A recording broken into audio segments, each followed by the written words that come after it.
ನಾನು ಹೆಂಗಿರ್ಬೇಕಾದ್ರೆ ನಾನು ಹಾಗೆ ಮಾಡ್ಬೋದಾಗಿತ್ತು, ನಾನು ಅಲ್ಲಿದ್ದಿದ್ದರೆ ಇನ್ನೊಂದು 5 ವರ್ಷ ಕೆಲಸ ಮಾಡೋದು, ಸುಮ್ಮನೆ ನಾನು ಇಲ್ಲಿ ಬಂದು ಎಲ್ಲ ಏನೇನೋ ಆಗೋಯ್ತು ಲೈಫು, ಆಗಿದ್ದರೆ ನಾನು ಹ್ಯಾಪಿ ಆಗಿರ್ತಿದ್ದೆ ಅನ್ನುವಂಥ ಥಾಟ್ಸ್ಗಳಿಗೆ ನೀವೇನಂತೀರಾ? ಖಂಡಿತ ಇದೊಂದು ಈ ಇಳಿ ವಯಸ್ಸಿನಲ್ಲಿ ಮಧ್ಯ ವಯಸ್ಸಿನಲ್ಲಿ ಕಾಡುವಂತಹ ಒಂದು ದೊಡ್ಡ ರೋಗ ಅಂತ ಹೇಳ್ಬೋದು ನಾವು. ಏನಂದರೆ always being in the past. ಹಳೇ ಕಾಲದಲ್ಲಿ ಯೋಚನೆ ಮಾಡ್ತಾ ಇರೋದು, ನನಗೆ ಹಾಗಾಯಿತು, ಮೋಸ ಆಯಿತು, ನನ್ನ ಸ್ನೇಹಿತ ಹೀಗೆ ಮೋಸ ಮಾಡಿಬಿಟ್ಟ, ನನಗೆ ಆಫೀಸಲ್ಲಿ ಈ ರೀತಿ ತೊಂದರೆ ಆಯಿತು ಅಂತ. ನೋಡಿ, ಪ್ರತಿಯೊಂದು ಒಂದು ಅನುಭವ ಅಂತ ತಳ್ಕೊಳ್ಳಿ, ಒಂದು ಅನುಭವ. ಆವತ್ತು ಆ ರೀತಿ ನಡೆದದ್ದು ನನಗೆ ಒಳ್ಳೇದಕ್ಕೆ ಅಂತ. ಬಟ್ ಅದ್ರದ್ದು ನಿಜವಾದ ದಾರಿ ಇನ್ನೊಮ್ಮೆ ಯಾವಾಗೂ ಕಾಣಿಸ್ತದೆ. ಕರೆಕ್ಟ್. ನಮಸ್ತೆ ಸರ್, ಮಾತಾಡಿ. ಹಲೋ. ನಮಸ್ಕಾರ, ಮಾತಾಡಿ, ಹೇಳಿ ಸರ್, ಮಾತಾಡಿ. ನನ್ನ ಪ್ರಶ್ನೆ ಅಂದ್ರೆ, ನಾನು 51ನೇ ವರ್ಷ ಪ್ರಾಯದಲ್ಲಿ ಈಗ ನನ್ನ ಜಾಬ್ನಿಂದ ರಿಟೈರ್ಮೆಂಟ್ ತೆಗೆದುಕೊಂಡಿದ್ದೇನೆ. ನನ್ನ ಸರ್ವಿಸ್ ಇನ್ನೂ ಸಹ ಒಂದು 9 ವರ್ಷ ಬಾಕಿ ಇತ್ತು. ನನ್ಗೆ ಒಬ್ಬನೇ ಮಗ, ಇಂಜಿನಿಯರ್ ಕಲಿಸ್ತಾ ಇದ್ದೇನೆ. ಆದ್ರೆ ನನ್ನದು ಕಾಡುವ ಪ್ರಶ್ನೆ ಅಂದ್ರೆ, ನಾನು ಎಲ್ಲಿ ಹೋದ್ರು ಸಹ ನನ್ಗೆ ಹೇಳ್ತಾರೆ, ನೀವು ಇಷ್ಟು ಬೇಗ ಬಿಡಬಾರ್ದಿತ್ತು, ಇನ್ನು ಸಹ 9 ವರ್ಷ ಉಂಟು, ಇನ್ನು ಏನು ಮಾಡ್ತೀರಾ, ಹಾಗೆ ಹೀಗೆ ಅಂತೇಳಿ.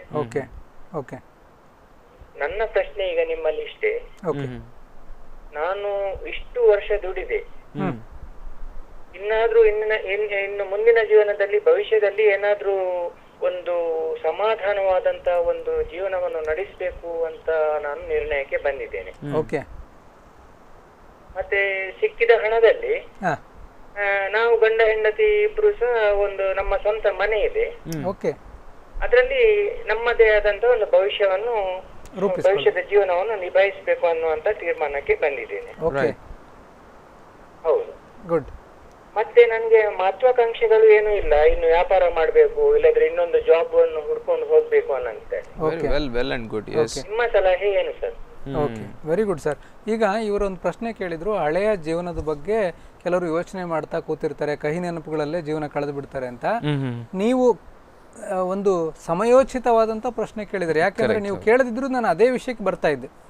ನನಗೆ ಅಟ್ಲೀಸ್ಟ್ ಕೆಲವರಾದರೂ ಈ ಸಮಸ್ಯೆನ ಹೇಳಿದ್ದಾರೆ. ಏನಂದರೆ, ನಾನು ವಾಲಂಟ್ರಿ ರಿಟೈರ್ಮೆಂಟ್ ತಗೊಂಡ್ಬಿಟ್ಟೆ, ನನಗೆ ಆಗ ಹಣದ ಅವಶ್ಯಕತೆ ಇತ್ತು, ನನಗೆ VRS ತಗೊಂಡ್ರೆ ನನಗೆ ಇಷ್ಟು ಹಣ ಬರ್ತದೆ ಅಂತ ಹೇಳಿದರು, ಅಥವಾ ನನಗೆ ಟ್ರಾನ್ಸ್ಫರ್ ಮಾಡಬೇಕು ಅಂತ ಹೇಳಿದರು. ನಾನು ನನ್ನ ಹೆಂಡತಿಯ ಆರೋಗ್ಯದಕ್ಕೋಸ್ಕರ ನಾನು ಟ್ರಾನ್ಸ್ಫರ್ ತೊಗೊಳಕ್ಕೆ ರೆಡಿ ಇರಲಿಲ್ಲ, ಅದಕ್ಕೋಸ್ಕರ ನಾನು ಫೋರ್ಸ್ಫುಲ್ಲಾಗಿ ವಾಲಂಟ್ರಿ ರಿಟೈರ್ಮೆಂಟ್ ತೊಗೊಳ್ಬೇಕಿತ್ತು.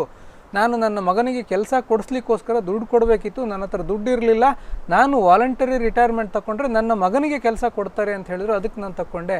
ಇಂತಹ ಹಲವಾರು ವಿಚಾರಗಳಲ್ಲಿ ಕೆಲವರಿಗೆ ಬೇಜಾರಾಗಿರ್ತದೆ. ಅಂದರೆ ನಾನು ಬಿಟ್ಟ ಮೇಲೆ ಆ ಕೆಲಸಕ್ಕೆ ಇನ್ನಷ್ಟು ಹೆಚ್ಚು ಪೆನ್ಷನ್ ಸಿಕ್ತಿತ್ತು, ನಾನು ರಿಟೈರ್ಮೆಂಟ್ ಸರಿಯಾದ ವಯಸ್ಸಿನಲ್ಲೇ ತಗೊಂಡಿದ್ರೆ ಈಗ ಬೆನಿಫಿಷಿಯನ್ಸ್ ತುಂಬ ಚೆನ್ನಾಗಿತ್ತು, ನನಗೆ ಒಳ್ಳೆಯ ರೀತಿಯಲ್ಲಿ ಹಣ ಬರ್ತಿತ್ತು, ಒಳ್ಳೆಯ ರೀತಿಯಲ್ಲಿ ಪೆನ್ಷನ್ ಬರ್ತಿತ್ತು. ಇದೆಲ್ಲ ಬೇಸರಗಳು ನಿಮ್ಮನ್ನು ಕಾಡ್ತದೆ. ಆದರೆ ನನ್ನ ಫಸ್ಟು ಮಾತು ಏನಂತಂದರೆ, ಆ ದಿನದಲ್ಲಿ ಯಾವತ್ತು ನೀವು ರಿಟೈರ್ಮೆಂಟ್ ತಗೊಂಡ್ರಿ, ಆ ದಿನದಲ್ಲಿ ನಿಮಗೆ ಏನು ಸರಿ ಅನಿಸಿತ್ತು, ನಿಮ್ಮ ಆವತ್ತಿನ ಜೀವನಕ್ಕೆ ಏನು ಅವಕಾಶಗಳಿತ್ತು, ಏನು ಅವಶ್ಯಕತೆಗಳಿತ್ತು, ಅದನ್ನು ಸರಿಯಾಗಿ ಮಾಡಿದ್ದೀರಾ. ಕರೆಕ್ಟ್. ಸೊ ನಾವು ಥಿಂಕಿಂಗ್ ಬ್ಯಾಕ್, ಅವತ್ತು ಹಾಗೆ ಮಾಡಬಾರ್ದಿತ್ತು, ಅವತ್ತು ನನಗೆ ಯಾರೋ ಮಿಸ್ಗೈಡ್ ಮಾಡಿದರು, ಅವತ್ತು ಯಾರೋ ನನಗೆ ಯಾರು ಎಷ್ಟೇ ಸಲಹೆಗಳು ಕೊಟ್ಟಿದ್ರು ನಮ್ಮ ಮನಸ್ಸಿಗೆ ಸರಿ ಅನಿಸಿದ್ದು ನಾವು ಮಾಡಿರ್ತೇವೆ. ಪರ್ಫೆಕ್ಟ್. ಸೊ ಇವತ್ತು ವಾಪಸ್ಸು ಯೋಚನೆ ಮಾಡಿ ಅವತ್ತು ತಪ್ಪು ಮಾಡಿದೆ ಅಂತ ಅಂದ್ಕೊಳ್ಳೇಬೇಡಿ, ಅವತ್ತು ಮಾಡಿದ್ದೇ ಸರಿ, ಯಾಕಂದರೆ ಅವತ್ತು ನಿಮಗೆ ಸರಿ ಅನಿಸಿದ್ದು ನೀವು ಮಾಡಿದ್ದೀರಾ. ಎರಡನೇದು, ನೀವು ಕೇಳಿದ ಪ್ರಶ್ನೆಗೆ ಏನಂದರೆ, ನನಗೆ ಒಂದಷ್ಟು ಹಣ ಇದೆ, ಹೆಂಡತಿ ಮನೆ ಇದೆ, ಆರಾಮಾಗಿ ನನ್ನ ಜೀವನ ಕಳಿಬೇಕು ಅಂದ್ಕೊಂಡಿದ್ದೀರಾ. ಫ್ಯಾಂಟಾಸ್ಟಿಕ್. ಏನಂದರೆ ಸರ್ವಜ್ಞ ಹೇಳ್ತಾರಲ್ಲ, ಖರ್ಚಿಗೆ ಸ್ವಲ್ಪ ಹಣ ಇದ್ದು ಇಚ್ಛೆ ಅರಿತ ಸತಿ ಇರಲು ನೀವು ಆ ಜೀವನದ ನಿಮಗಿದೆ. ಯಾಕಂದ್ರೆ ಈಗ ಜಂಜಾಟಗಳಿಲ್ಲ, ಕೆಲಸಕ್ಕೆ ಹೋಗ್ಬೇಕು ಅನ್ನೋ ಕಿರಿಕಿರಿ ಇಲ್ಲ, ಮನೇಲಿ ಹೆಂಡ್ತಿ ನೀವು ಹೇಳ್ದಾಗ ಕೇಳ್ತಾರೆ, ಸ್ವಂತ ಮನೆ ಇದೆ. ಎಷ್ಟೋ ಜನರಿಗೆ ಅದೂ ಇರೋದಿಲ್ಲ, ಒಂದು ಬಾಡಿಗೆ ಮನೇಲಿ ಇರಬೇಕಾಗ್ತದೆ, ಅದು ಕೂಡ ಏನೋ ಶಿಫ್ಟ್ ಆಗ್ತಾ ಇರಬೇಕು. ಇಳಿ ವಯಸ್ಸಲ್ಲಿ ನಾವೆಲ್ಲಿ ಒಂದು ಮನೆಯಿಂದ ಒಂದು ಶಿಫ್ಟ್ ಆಗ್ತಾ ಇರೋದು. ಈಗ ಇರುವ ಸಮಯ ಕಳೆಯೋದಿದೆ ಅಲ್ವಾ, ನಿಮಗೆ ಓದುವ ಹವ್ಯಾಸಗಳಿದೆಯಾ, ಒಂದಷ್ಟು ಪುಸ್ತಕಗಳು ಕೊಂಡ್ಕೊಂಬನ್ನಿ, ವಾರಕ್ಕೊಂದು ಪುಸ್ತಕ ಓದಿ ಮುಗಿಸಿ, ನ್ಯೂಸ್ ಪೇಪರ್ ಓದಿ, ಧಾರ್ಮಿಕ ಚಟುವಟಿಕೆಗಳಲ್ಲಿ ನಿಮ್ಮನ್ನು ನೀವು ತೊಡಗಿಸ್ಕೊಳ್ಳಿ, ಇದಕ್ಕೆ ಯಾವುದು ಖರ್ಚಾಗೋದಿಲ್ಲ. ಮತ್ತು ದಿನ ಸಾಯಂಕಾಲ ನೀವು ಹೆಂಡತಿ ವಾಕಿಂಗ್ ಹೋಗಿ ನಿಮ್ಮ ಶಾರೀರಿಕ ಆರೋಗ್ಯವನ್ನು ಕಾಪಾಡಿಕೊಳ್ಳಿ. ಒಂದು ತಿಂಗಳಿಗೆ ಒಂದು ಮನೆ, ನೆಂಟರಿಷ್ಟ್ರ ಮನೆಗೆ ಹೋಗಿ ಬನ್ನಿ, ನಿಮ್ಮ ನೆಂಟರಿಷ್ಟ್ರ ಮನೆಗಳ ಮದುವೆಗಳಿಗೆ ಹೋಗಿ ಬನ್ನಿ. ಮಗನಿಗೆ ಯಾವಾಗ ಅವಶ್ಯಕತೆ ಇದೆ, ಉದಾಹರಣೆ ಅವನ ಪರೀಕ್ಷೆ ಸಮಯ ಅಥವಾ ಅವನ ರಜಾ ಸಮಯ, ಯಾವಾಗ ಅವನಿಗೆ ನಿಮ್ಮ ಅವಶ್ಯಕತೆ ಇದೆ, ಇಡೀ ದಿನ ನೀವು ಅವನಿಗೆ ಓದು ಅಂತ ಹೇಳ್ತಾ ಕೂತ್ಕೊಳ್ಬೇಕಾಗಿಲ್ಲ, ಅವನ ಪಾಡಿಗೆ ಅವ್ನು ಬಿಟ್ಟರೆ ಸಾಕು. ಯಾವಾಗ ರಜೆ ಇದೆ, ಏನು ನಿಮ್ಮ ಅವಶ್ಯಕತೆ ಯಾವಾಗಿದೆ ಆವಾಗ ಮಗನ ಜೊತೆ ಕೂಡ ಸ್ವಲ್ಪ ಸಮಯ ಕಳೀರಿ. ಜೊತೆಗೆ ಒಂದು ಪಾರ್ಟ್ ಟೈಮ್ ಜಾಬ್, ಅಂದರೆ ನೀವು ಏನು ಈಗ ರೆಗ್ಯುಲರಾಗಿ ಕೆಲಸ ಮಾಡ್ತಾಯಿದ್ರಿ ಅದರಿಂದ ಏನು ಅನುಭವ ಇದೆ ಅದನ್ನು ತಕ್ಕೊಂಡು ನೀವು ಇನ್ನೊಂದು ಪಾರ್ಟ್ ಟೈಮ್ ಕೆಲಸನಾದರೂ ಮಾಡ್ಬೋದು. ಅಥವಾ ನನಗೆ ಕೆಲಸ ಮಾಡೋ ಅವಶ್ಯಕತೆಯೇ ಇಲ್ಲ ಬಟ್ ನನಗೆ ನಾಲೆಡ್ಜ್ ಚೆನ್ನಾಗಿದೆ ಅಂದರೆ ನೀವೊಂದು ಟ್ರೈನರ್ ಆಗಿ ಹೋಗಿ ಬನ್ನಿ. ಈಗ ನಿಮಗೆ ನೀವೊಂದು ಬ್ಯಾಂಕ್ ಎಂಪ್ಲಾಯ್ ಆಗಿ ರಿಟೈರ್ ಆಗಿದ್ದೀರಾ, ನೀವು ಹೋಗಿ ಅಲ್ಲಲ್ಲಿ ಸಂಘ ಸಂಸ್ಥೆಗಳಿಗೆ ಹೋಗಿ ಹಣ ಸೇವಿಂಗ್ಸು ಏನೇನೆಲ್ಲ ಮಾಡ್ಬೋದು, ಯಾವುದ್ಯಾವುದು ಇನ್ಶೂರೆನ್ಸಸ್ಗೆ ಹಣ ಹಾಕ್ಬೋದು, ಯಾವ ರೀತಿ ಸ್ಮಾಲ್ ಸೇವಿಂಗ್ಸು ನಿಮಗೆ ಒಳ್ಳೆಯ ಲಾಭವನ್ನು ಕೊಡ್ತದೆ, ಇದ್ರ ಬಗ್ಗೆ ಹೋಗಿ ಒಂದು ಮಹಿಳಾ ಸಂಘಟನೆಗಳಿಗೆ, ಒಂದು ಸಣ್ಣ ಪುಟ್ಟ ಸಂಘ ಸಂಸ್ಥೆಗಳಿಗೆ, ಒಂದು ರೋಟ್ರಿ ಲಯನ್ಸ್ ಅನ್ನೋ ಸಂಘ ಸಂಸ್ಥೆಗಳಿಗೆ ಇಲ್ಲಿ ಹೋಗಿ ನೀವು ಅದ್ರ ಬಗ್ಗೆ ಮಾಹಿತಿ ಕಾರ್ಯಕ್ರಮವನ್ನು ನಡೆಸ್ಕೊಡಿ. ಪರ್ಫೆಕ್ಟ್. ಟಿ ವಿ ಕಾರ್ಯಕ್ರಮಗಳು ಕೊಡಿ, ಹೋಗಿ ಒಂದು ರೇಡಿಯೋ ಕಾರ್ಯಕ್ರಮ ಕೊಡಿ, ಅಥವಾ ನಿಮ್ಮ ಅನುಭವದಿಂದ ಈ ಬ್ಯಾಂಕಿನ ಸೌಲಭ್ಯಗಳ ಬಗ್ಗೆ ಪತ್ರಿಕೆಗೆ ಬರೀರಿ. ಈ ರೀತಿ ನಿಮ್ಮ ವೃತ್ತಿಯ ಅನುಭವವನ್ನು ಪ್ರವೃತ್ತಿಯನ್ನಾಗಿ ಮಾಡ್ಕೊಳ್ಬೋದು. ಮತ್ತು ನಿಮಗೆ ಸಾಕಷ್ಟು ಹವ್ಯಾಸಗಳಿತ್ತು, ನಿಮಗೆ ಪೇಂಟಿಂಗ್ ಹವ್ಯಾಸ ಇತ್ತು, ನಿಮಗೆ ಪುಸ್ತಕ ಓದೋ ಹವ್ಯಾಸ ಇತ್ತು, ನಿಮಗೆ ಕತೆ ಬರೆಯೋ ಹವ್ಯಾಸ ಇತ್ತು, ನಿಮಗೆ ಸ್ವಿಮ್ಮಿಂಗ್ ಹವ್ಯಾಸ ಇತ್ತು, ನಿಮಗೆ ಮೀನು ಹಿಡಿಯೋ ಹವ್ಯಾಸ ಇತ್ತು, ಅದೆಲ್ಲದಕ್ಕೂ ಇಷ್ಟು ದಿನ ಸಮಯ ಇರಲಿಲ್ಲ. ಈಗ ಸಾಕಷ್ಟು ಸಮಯ ಹರಡ್ಕೊಂಡು ಬಿದ್ದಿದೆ. ಅದನ್ನೆಲ್ಲ ಮಾಡಲಿಕ್ಕೆ ಒಂದು ಸದಾವಕಾಶ. ಇದು ಕೂಡ ನನಗೆ ಆಸಕ್ತಿ ಇಲ್ಲ, ಓದು ಬರವಣಿಗೆಲ್ಲ ನನ್ನಿಂದ ದೂರ ಅಂತ ಇಟ್ಕೊಳ್ಳಿ. ನಾನು ಒಂದು ವ್ಯಕ್ತಿಯ ಕತೆ ನಿಮ್ಗೆ ಹೇಳ್ತೇನೆ.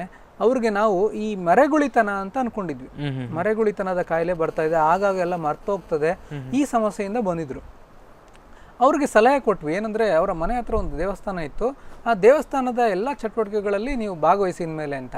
ಹೌದು, ನನಗೆ ಇದು ಒಳದಿರಲಿಲ್ಲಲ್ಲ, ನನಗೆ ಅವ್ರು ಯಾವಾಗಲೂ ಕರಿತಾ ಇದ್ರು, ಇನ್ಮೇಲೆ ಹಾಗೆ ಮಾಡ್ತೀನಿ ಅಂತ ನಿತ್ಯ ಹೋಗೋದು ಆ ದೇವಸ್ಥಾನದ ಚಟುವಟಿಕೆಗಳಲ್ಲಿ ಭಾಗವಹಿಸೋದು. ಬೆಳಗ್ಗಿನ ಪೂಜೆಗಳ ಸಮಯದಲ್ಲಿ ಅಲ್ಲಿ ಸ್ವಚ್ಛತೆ ಕಾರ್ಯಕ್ರಮಗಳಲ್ಲಿ ಭಾಗವಹಿಸ್ಕೊಳ್ಳೋದು, ಅಲ್ಲಿಗೆ ಹೂ ತರುವಂಥದ್ದು, ಅಥವಾ ವಿಶೇಷ ಕಾರ್ಯಕ್ರಮಗಳಿದ್ದ ದಿನ ಅಲ್ಲಿ ಭಕ್ತರನ್ನ ಏನೋ ಲೈನಲ್ಲಿ ಕಳಿಸುವಂಥದ್ದು, ಕೂಪನ್ಸ್ ಕೊಡುವಂಥದ್ದು, ಇಂಥ ಚಟುವಟಿಕೆಗಳು ಭಾಗವಹಿಸಿದ್ರು. ಒಂದು 2 ವರ್ಷದಲ್ಲಿ ಅವರ ಆರೋಗ್ಯ ಎಷ್ಟು ಸುಧಾರಿಸಿತು ಅಂದರೆ ನಮಗೆ ಇವರಿಗೆ ಕಾಯಿಲೆ ಇತ್ತಾ ಅಂತ ಡೌಟ್ ಬರಲಿಕ್ಕೆ ಶುರುವಾಯಿತು. ಪರ್ಫೆಕ್ಟ್. ಸೊ ಈ ಧಾರ್ಮಿಕ ಚಟುವಟಿಕೆಗಳಲ್ಲಿ ಮತ್ತು ಆಧ್ಯಾತ್ಮಿಕ ಚಟುವಟಿಕೆಗಳಲ್ಲಿ ನಮ್ಮನ್ನು ನಾವು ತೊಡಗಿಸ್ಕೊಳ್ಳೋದ್ರಿಂದ ನಮಗೆ ಸಿಗುವಂತಹ ಮಾನಸಿಕ ಮತ್ತು ದೈಹಿಕ ಆರೋಗ್ಯ ಇದೆಯಲ್ಲ, ಅದಕ್ಕೆ ಸರಿಸಾಟಿನೇ ಇಲ್ಲ. ನಾವು ಯಾವ ಔಷಧಗಳಿಂದ ಆ ಆರೋಗ್ಯನ ಕೊಡ್ಲಿಕ್ಕೆ ಆಗೋದಿಲ್ಲ. ಸೊ ನಾನು ನೇರವಾಗಿ ನಿಮ್ಮ ಪ್ರಶ್ನೆಗೆ ಉತ್ತರ ಕೊಟ್ಟಿದ್ದೀನೋ ಇಲ್ವೋ, ಆದರೆ ನಿಮ್ಮ ಕೆಲಸ ಎಂಥದ್ದು, ನಿಮ್ಮ ಹವ್ಯಾಸಗಳೇನು, ನಿಮ್ಮ ಪ್ರವೃತ್ತಿಗಳೇನು ಅಂತ ತಿಳಿದುಕೊಂಡು ಅದಕ್ಕೆ ತಕ್ಕನಾಗೆ ನೀವು ಉಳಿದಂತಹ ಜೀವನವನ್ನು ರೂಪಿಸ್ಕೊಳ್ಳಿ.